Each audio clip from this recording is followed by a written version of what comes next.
On se retrouve aujourd'hui pour un nouvel épisode d'Habitudes du succès. On va parler de se former. Let the sun shine, let the sun shining, the sun shining.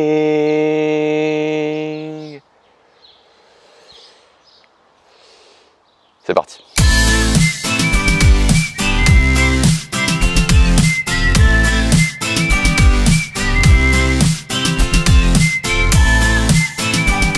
Donc on va passer rapidement sur le pourquoi se former, parce que je vous en ai parlé beaucoup dans les autres vidéos. On va plutôt aborder le comment, c'est-à-dire le comment faire concrètement et comment surtout ça va vous aider pour monter votre business en ligne ou votre chaîne YouTube ou votre blog, enfin bref ce que vous voulez, généralement votre entreprise ou n'importe quel objectif que vous voulez atteindre. Alors ce qu'il faut bien comprendre, c'est qu'à partir du moment où vous lancez le start sur un objectif, que vous vous dites ok je veux atteindre cet objectif et que vous commencez vraiment, donc on va dire que si vous voulez faire connaître votre chaîne YouTube, vous commencez à publier votre première vidéo, il y a une sorte de timer qui se met en route et ça c'est important de comprendre ça. Il y a un timer qui se met en route et il va y avoir une tendance sur votre jauge qu'on pourrait appeler votre jauge de désir, d'envie, etc. On dirait plutôt leverage en anglais, qui va faire et quoi que vous fassiez, ça va avoir tendance à un petit peu baisser dans le temps.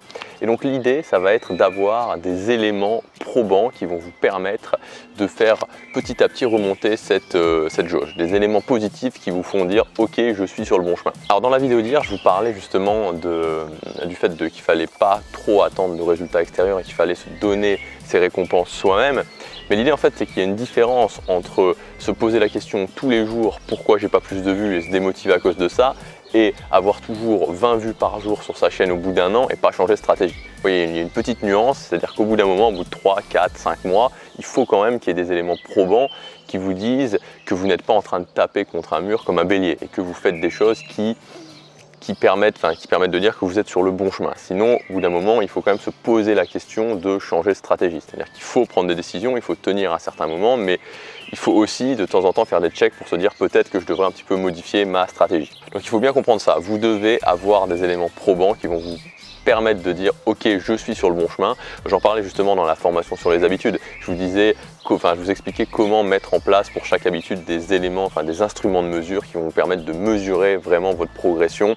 Parce que sinon, si on ne peut pas se dire au bout d'un moment ok ça fait 3 mois que je fais ça et il y a des progrès, c'est impossible d'avoir envie de continuer, c'est complètement impossible. Alors la différence majeure qu'il y a entre acheter des formations en ligne et la lecture, c'est que si vous êtes dans le marketing de contenu, c'est-à-dire que si vous produisez du contenu au jour le jour, que ce soit des articles de blog, que ce soit des vidéos, vous avez besoin de vous nourrir. C'est-à-dire que sinon, au bout d'un moment, vous n'allez plus rien avoir à dire. Les livres, c'est très bien parce que ça va vous permettre déjà de vous ouvrir l'esprit, c'est-à-dire de vous donner de la théorie et surtout ça va vous donner ce qui est très important dans le marketing de contenu, c'est des exemples. Vous allez avoir plein d'exemples. Les livres sont bourrés d'exemples parce que le schéma classique d'un livre, c'est qu'on va vous expliquer quelque chose et on va l'ancrer, on va l'illustrer avec un exemple. Donc ça dépend des auteurs, mais il y a pas mal d'auteurs, comme par exemple dans le livre How to Win Friends de Dale Carnegie, donc Comment se faire des amis. C'est presque que des exemples et il se sert carrément des exemples pour illustrer ses propos. Donc vous aurez des tonnes et des tonnes d'exemples en lisant et ça c'est juste génial quand on fait du marketing de contenu, c'est parfait parce que vous pouvez les noter quand vous lisez, vous pouvez les ressortir quand vous voulez dans votre contenu. Alors que les formations en ligne c'est pas du tout la même chose, c'est-à-dire que les formations en ligne, l'idée c'est quoi? C'est qu'on vous prend un point A et on va vous emmener à un point B. C'est ça une formation en ligne, c'est-à-dire qu'on va vous donner un plan d'action, on va vous donner des stratégies pour vous dire ok vous êtes A et maintenant vous êtes B. Si par exemple la formation c'est comment avoir 1000 abonnés sur YouTube, on suppose que vous êtes au point A où vous n'avez pas 1000 abonnés sur YouTube et qu'on va vous amener au point B où à la fin de la formation vous aurez un plan d'action clair, précis, des stratégies vraiment pour pouvoir avoir ces 1000 abonnés sur YouTube. Donc c'est ça la différence fondamentale et le fait d'acheter des livres ne vous dispense pas d'acheter des formations et le fait d'acheter des formations ne vous dispense pas non plus d'acheter des livres. C'est vraiment quelque chose qui est vraiment complémentaire. Il y a quelques temps j'ai eu une révélation. En fait, actuellement, je suis en train d'essayer de construire mon réseau, tout simplement parce que le réseau, c'est très important quand on veut lancer sa chaîne YouTube.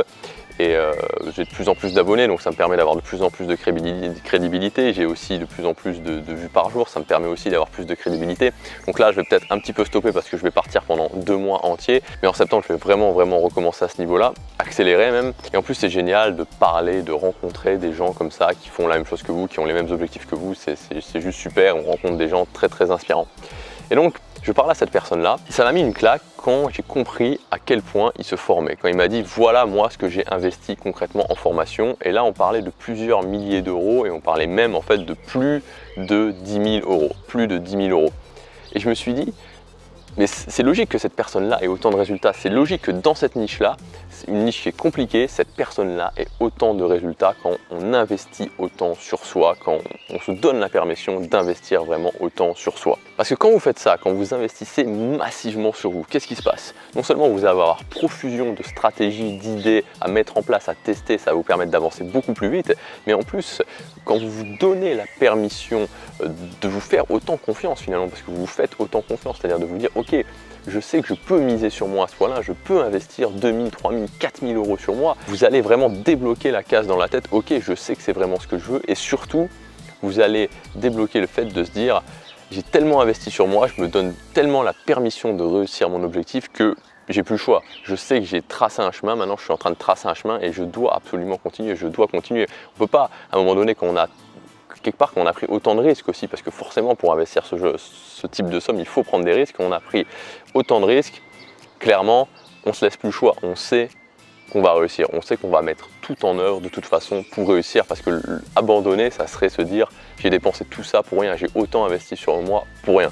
Donc c'est pas possible. Alors maintenant je vais vous expliquer ce que moi je faisais jusqu'à maintenant, ce que je compte faire dès maintenant et ce que je vais mettre en place dans le futur, parce que le niveau auquel j'aimerais arriver d'ici septembre, octobre. Avant, ce que je faisais, c'était que je lisais 30 minutes par jour, ce qui équivaut environ à un livre toutes les 2 semaines, ce qui équivaut environ à un livre toutes les 2 semaines, 30 minutes par jour.